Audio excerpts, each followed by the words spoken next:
Nous sommes à Kion dans la province du Sangué. Situé à 10 km de Rio, c'est ici que le quart 2 heures pour nous, 2 heures pour Kamita a choisi d'ouvrir la porte vers le retour à la terre. Après de longs débats et de réflexions sur le campus, vient la période hivernale, le moment de rejoindre les masses paysannes qui se battent jour et nuit pour nourrir le Burkina Faso. Au niveau du cadre 2 heures pour nous, 2 heures pour Kamita, comme le recommande notre slogan, conscientisation, mobilisation, action. Après avoir conscientisé, après nous s'être conscientisés sur le campus, dans le milieu universitaire, nous nous sommes dit qu'il était important que nous puissions assurer le dernier des mots de notre slogan, qui est l'action. Nous nous sommes dit que c'est aussi notre deuxième visage. Nous sommes fils de paysans réels. Nous tous, presque tout le monde dans le groupe et l'essentiel des débatteurs qui viennent sont tous fils de paysans. Nous avons voulu repartir à la source de l'agriculture parce que, primo, il nous a été enseigné dans les classes d'école et dans les amphithéâtres des universités, les enclos d'endormissement comme nous les appelons, le mépris de l'agriculture. Il nous a été inoculé et fait en sorte que nous finissons par accepter nous-mêmes que retourner au champ, pratiquer l'agriculture était un sot métier. Et presque tous les étudiants, et nous-mêmes y compris à une certaine époque, on était convaincus qu'effectivement repartir au champ pouvait s'assimiler à un désir de redevenir sauvage conformément au lexique colonial. Et donc nous nous sommes dit, brisons pédagogiquement cela, repartons nous-mêmes pour renverser cette mentalité qui vise évidemment à écarter l'Africain de l'essentiel. Nous nous sommes dit en le faisant, en tant qu'étudiants, en tant que scolarisés, ça peut aider les jeunes de notre génération et nous-mêmes y compris à nous convaincre que l'agriculture c'est une voie d'espoir. Le deuxième élément qui sous-tend notre action, c'est surtout que aujourd'hui, cette année principalement, le Burkina Faso, après 56 ans d'indépendance, peine encore à se nourrir. Nous nous souvenons que Sankara de 83 en 87 était parvenu à rehisser le Burkina Faso sur l'orbite de la dignité alimentaire. Le Burkina Faso avait à manger à sa faim et le Burkina Faso était devenu premier pourvoyeur mondial de haricots verts. Et nous ne comprenons pas comment se fait-il que 33 ans après sa disparition, cet élan de souverainisme positif, cet élan de dignité retrouvée que nous avait donné le père de la Révolution, nous la perdons si bien que nous sommes obligés de façon humiliante de retendre la main, de réécrire au PAM pour implorer la pitié et les larmes de l'humanité à notre adresse. Et nous nous sommes dit en tant que jeunes, cette image n'entretient pas un bon entendement du monde africain. Donc il faut briser ça. C'est vrai que nous ne pourrons pas pallier aux besoins ponctuels, mais nous pouvons y pallier pour l'année à venir, faire en sorte que le sens de l'aide change, que l'aide ne soit plus donnée par une main blanche, que l'aide à nos populations vienne de nous-mêmes, par notre capacité solidaire, comme ont été toujours nos sociétés depuis des millénaires, à travers le communautarisme solidaire, à travers l'économie solidaire. Et pour nous, pour remettre tout ça à niveau, il ne faut pas tout simplement constater notre incapacité à nous nourrir, il faut aussi constater notre capacité, ô combien généreuse existe-t-elle dans nos muscles, dans notre corps et dans notre esprit, que de repartir au champ et faire en sorte que finalement, par nous-mêmes, nous parvenons à nourrir les Africains, par nous-mêmes, nous parvenons à donner des vivres aux cantines scolaires et tout. Et donc, le deuxième niveau de notre désir d'aller au champ, c'est aussi faire en sorte que nous puissions mettre notre peuple à l'abri de l'humiliation, à l'abri de la honte et du défaitisme permanent. Le troisième motif de cette action, c'est pour un but de santé publique, d'hygiène publique. Nous savons que l'essentiel des cantines scolaires et universitaires sont fournies en vivres par des pays qui nous les tendent. Nous savons de plus en plus que les vivres qu'on nous envoie sont des vivres avariés qui sont déconseillés à la consommation. Nous nous sommes dit, une chose est de constater que les vivres qu'on nous envoie, qui sont le fruit des efforts de mendicité dans lesquels nos autorités ont un exploit remarquable, nous nous sommes dit que une chose est de constater cela et de ne pas être content de cela, et une autre Et surtout, la plus grande et la plus juste des critiques, c'est celle de comment nous-mêmes, conscients de ce fait déshonorant, nous nous comportons.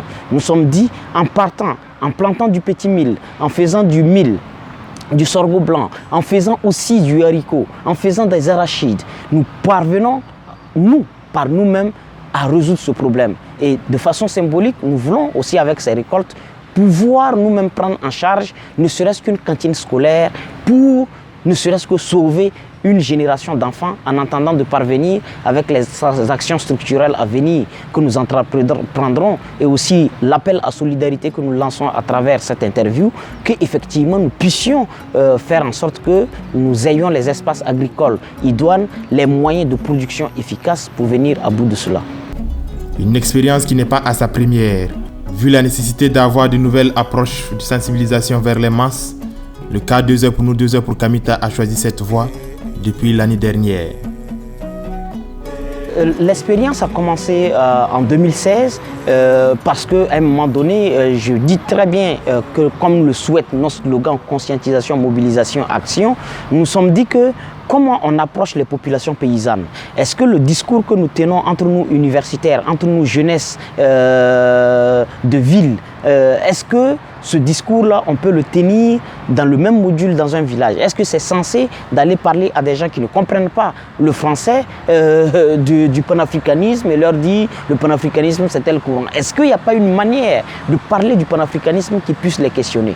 Donc, dans notre registre stratégique de réflexion, nous sommes posé la question à un moment donné, est-ce qu'il n'y avait pas des possibilités par nous-mêmes d'explorer l'espace, d'explorer dans notre pays? Parce que chacun des militants que nous sommes, chacun vient d'un village. Est-ce que chacun ne peut pas explorer dans son village et voir avec la clémence de ses parents si nous pouvons avoir accès à un domaine d'exploitation? Et c'est après une telle prospection qu'un des nôtres, Hassan Bationo, est revenu nous dire qu'effectivement dans sa prospection, son village, Kion, était disposé à nous donner un domaine de 6 hectares pour exploitation. Étant fils même du village, je suis allé vers les parents. J'ai essayé d'expliquer la situation aux parents. Et comme je suis issu du village, les négociations ont été légères, les négociations ont été sans difficulté. Et après cela, l'argument phare sur lequel je me suis basé, c'est que ce sont des étudiants qui ont accepté de quitter le monde occidental, l'école occidentale, et revenir faire de la pratique à la maison désormais, c'est-à-dire dans les villages désormais, parce que c'est comme un symbole d'échec. Après 20 ans passés sur les bancs, on ne peut plus être capable, on n'est même pas capable de fabriquer un stylo ni un crayon. Et nous avons considéré cela comme un échec pendant tous nos parcours scolaires du côté du blanc. Et ils ont dit qu'il n'y a pas de souci, vu qu'il y a la confiance déjà qui s'installe entre nous, vu qu'ils savent déjà que toutes les questions sur lesquelles nous avons discuté, c'est une affaire de sérieux, ils ont dit qu'il n'y a pas de souci. Moi, c'est eux, c'est l'ensemble du village. Et comme nous formons désormais un, il n'y a pas de souci. La terre est là, la portion est là. Et c'est à nous de mettre en pratique notre physique, notre énergie pour pouvoir entretenir la terre.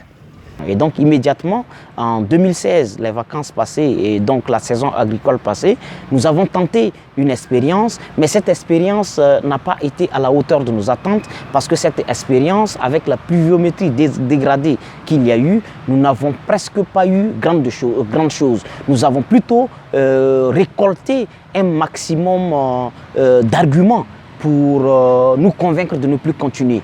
Mais comme nous comprenons le schéma de notre action et nous comprenons qu'elle ne va pas être facile, nous nous sommes dit qu'il faut encore repartir. Et donc l'an passé, on a fait effectivement l'expérience, mais avec la pluviométrie dégradée, avec aussi le retard avec lequel on a eu à commencer l'exploitation de l'espace, finalement ça n'a pas marché comme nous le souhaitons. Et comme le dit Sankara, là où ça bat le désespoir, s'élève la victoire des persévérants. Et nous disons que tous les pas ne peuvent pas tout de suite être des pas de géants.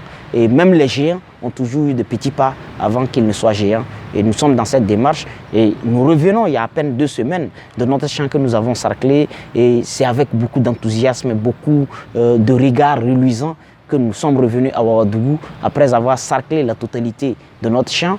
Chose qui a d'ailleurs, il faut le préciser, convaincu les paysans, nos parents, qui ont vu en nous une sincérité dans l'action, qui ont vu en nous des gens qui ne flirtent pas, des gens qui ne paraissent pas, des gens qui ne font pas semblant mais qui sont sincères dans leurs désirs.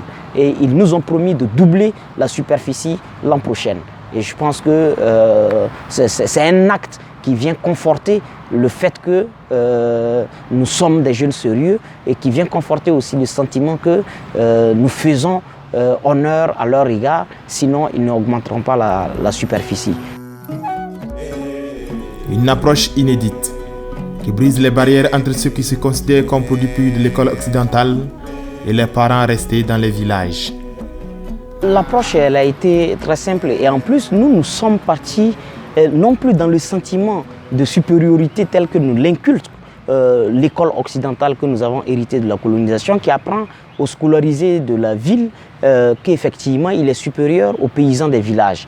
Et nous avons d'abord immédiatement détruit ça parce que dans notre parcours de formation, d'auto-formation, d'autodidacte, nous nous sommes rendus compte que effectivement, il y avait un gros mensonge, il y avait un ensemble de non-dits sur le génie de nos ancêtres millénaires, surtout encore restés au village, qui avaient des techniques agricoles qui défient toutes les techniques agricoles modernes.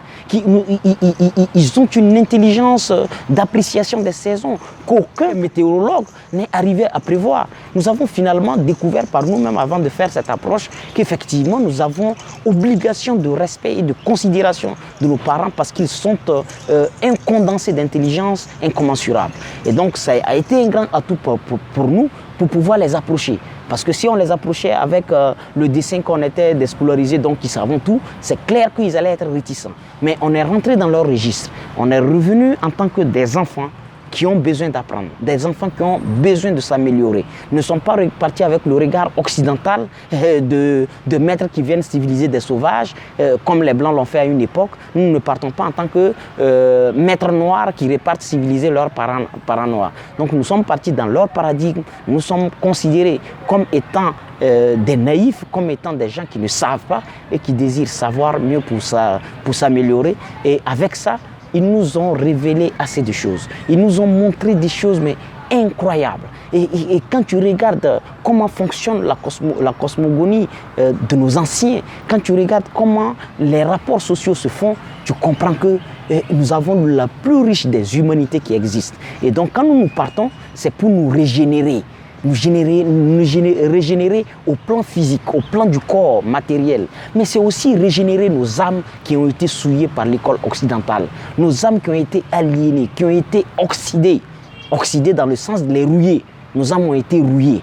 Et donc quand nous repartons, c'est remettre notre âme à la forge du village pour que nous forgerons la police à nouveau pour nous permettre de revenir dignement dans les villes. Et donc c'est une approche dans laquelle nous sommes moulés dans leur environnement. Nous ne sommes pas partis avec un paternalisme noir, parce qu'il y a aussi le paternalisme noir, l'impérialisme noir. Nous sommes partis en tant que des gens qui sont égarés, qui ont besoin de repères. Et effectivement, après un an, c'est surtout la démarche. Quand vous regardez, en un an, quand nous sommes partis, il y avait encore de la réserve parce qu'on ne nous connaissait pas assez.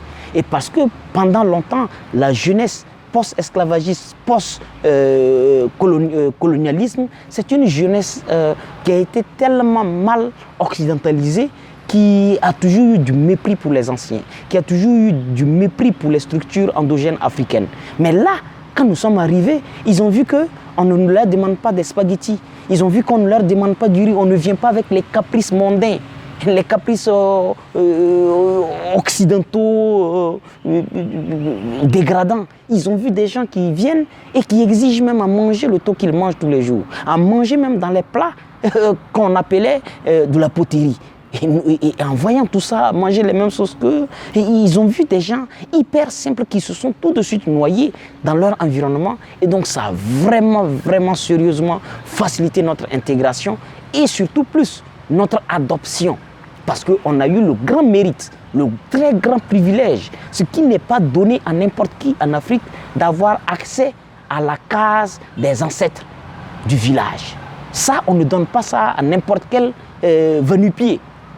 Dit le jour où on te permet d'avoir accès à la case des anciens, des fondateurs du village, ça veut dire que tu as une âme pure, tu as une âme élevée. C'est un signe de grand honneur. Et comme chez nous les Africains, il n'y a pas de chevalier de panthère ou de lion ou chevalier d'ordre ou de désordre. Et chez nous, quand on veut te consacrer un citoyen méritant, on te fait ton note, te dit, viens et dis bonjour à nos aïeux qui ont permis que moi j'existe et qui, à la suite, ont permis que tu me rencontres pour que nous ayons ces échanges. C'est le summum des honneurs qu'on puisse offrir à un étranger. Et finalement, cette deuxième édition, quand nous avons été, ils nous ont permis d'avoir accès à ça. C'est pour simplement nous rappeler que nous sommes adoptés, nous sommes acceptés. Désormais, nous faisons un, comme l'a dit le prêtre africain qui nous a reçus ce jour, il a dit, en rentrant dans ce lieu, désormais, plus jamais le sentiment d'être Mouaga, d'être Samou, d'être Gouroussi. Désormais, nous avons une âme qui fusionne, une âme unique. Et nous avons compris plus que jamais que dans les religions africaines, il y avait la grande paix, il y avait la grande tolérance, il y avait l'acceptation de la différence. Ce n'est qu'elle qui nous a permis de voir encore et d'enrichir notre regard.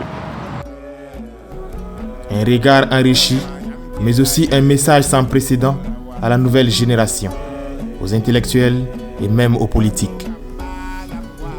Parce que notre procédé, il est symbolique et notre procédé aussi d'une très haute pédagogie.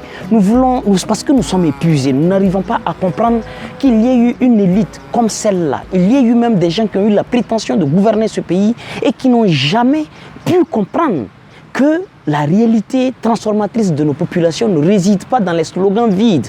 Importer le vocabulaire des connaissances, les vocabulaires de la politique qu'on leur sert en Europe, ils sont des communistes, ils sont des marxistes, ils sont des léninistes, ils sont des néolibéraux, néolimoutons et tout ce que vous voulez. Et nous nous sommes dit, mais non, on ne peut pas passer le temps à réduire la chose politique à de simples slogans. Il faut donner corps à ces slogans.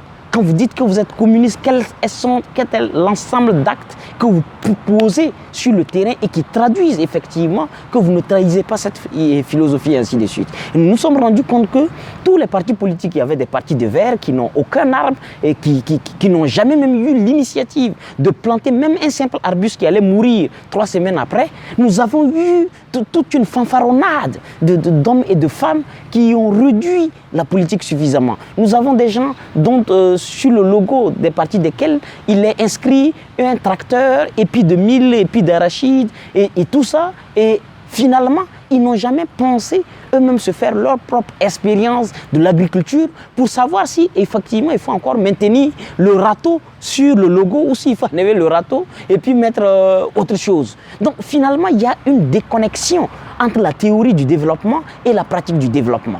Et nous, comme nous ne voulons pas être surpris par ce phénomène de désaveu, nous faisons en sorte que finalement notre slogan, notre désir ne soit pas que figé dans le langage immatériel, mais aussi que le langage immatériel ce vœu devienne un fait concret. Et donc c'est aussi un désaveu parce que nos hommes politiques n'ont vraiment pas compris l'essentiel de leurs propres appels et de leurs propres convictions. Ils ont finalement figé notre agriculture dans des slogans et dans des logos qu'ils ont collés dans leur parti. Et effectivement, quand tu colles, la nature du papier collé, c'est aussi ça qui fige notre mouvement dans le temps. Et pour nous, c'est aussi les interpeller à travers cet acte que s'ils veulent être à la hauteur des idées qu'ils promettent, du bien qu'ils promettent, c'est aussi d'être capable. Et moi, je pense qu'on doit imposer ça, le MATD doit imposer ça dans la charte d'acceptation de création de partis politiques. Un parti politique qui a mis un marguillat sur son logo, il doit pouvoir effectivement soit élever de nouveaux marguillards ou bien protéger les anciens marguillards. S'il ne pose pas un acte allant dans ce sens, il est disqualifié d'exister en tant que parti. Ou bien il doit même faire la preuve, effectivement, qu'il a le mérite de prendre cet animal comme élément identifiant son logo. Donc, c'est un ensemble de cohérence que nous devons créer. Quand quelqu'un met un lion, bonnière, sur son logo, ça ne doit pas être simplement la volonté d'intimider. Ça doit être aussi la capacité réelle de ces gens à avoir prouvé, avant qu'il n'y ait l'idée du parti, qu'ils sont effectivement forts et que le domaine ou les domaines dans lesquels ils ont été employés, ils ont fait la preuve de leur force. la preuve de leur force dans le bien et non la preuve de leur force dans leur capacité à détourner les faibles deniers publics que nous avons ou bien les faibles ristournes que la mendicité nous a amené, la mendicité internationale nous a ramené. Et donc c'est aussi ce message politique très fort que nous envoyons, mais aussi à l'élite universitaire, à l'élite sociale, aux acteurs de la société civile. Nous sommes le premier dans ce registre à avoir lancé publiquement en tant qu'acteur intervenant sur la scène politique, intervenant sur la scène panafricaine. Nous sommes quand même, de notre génération, le seul acteur à avoir lancé une initiative communautaire de cette envergure pour faire en sorte que nos paroles prennent les pas de la réalité. Que ce ne soit pas que de simples intentions d'avancer, mais que ce soit de réelles et petites, et même symboliques petites actions d'avancer. Par ce acte, le cadre 2 heures pour nous, 2 heures pour Kamita, veut faire passer un message fort. Et ce message fort, je pense qu'il est simple. Dire à ses élèves, à ses étudiants qui ont cru que revenir à la Daba, c'est un synonyme d'échec, que c'est faux. Ce n'est pas un synonyme d'échec, mais c'est revenir même à la réalité parce que le tout premier besoin d'un être humain, c'est la nourriture.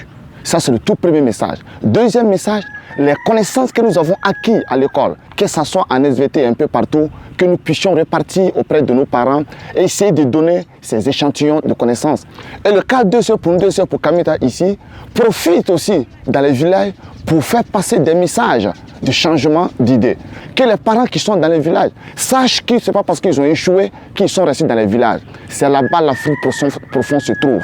C'est là-bas que se trouve l'Afrique dont Thomas Sankara a rêvé depuis très longtemps. Et c'est de là-bas qu'on peut partir avec un développement radieux. Et le message, il est encore clair. Dire à ceux qui sont encore sur les bancs qu'il n'est pas encore tard. Il faudrait qu'on puisse retourner nos visages vers les villages parce qu'avec la ville, avec le monde occidental, nous avons fini par échouer. Pourquoi pas essayer avec la terre?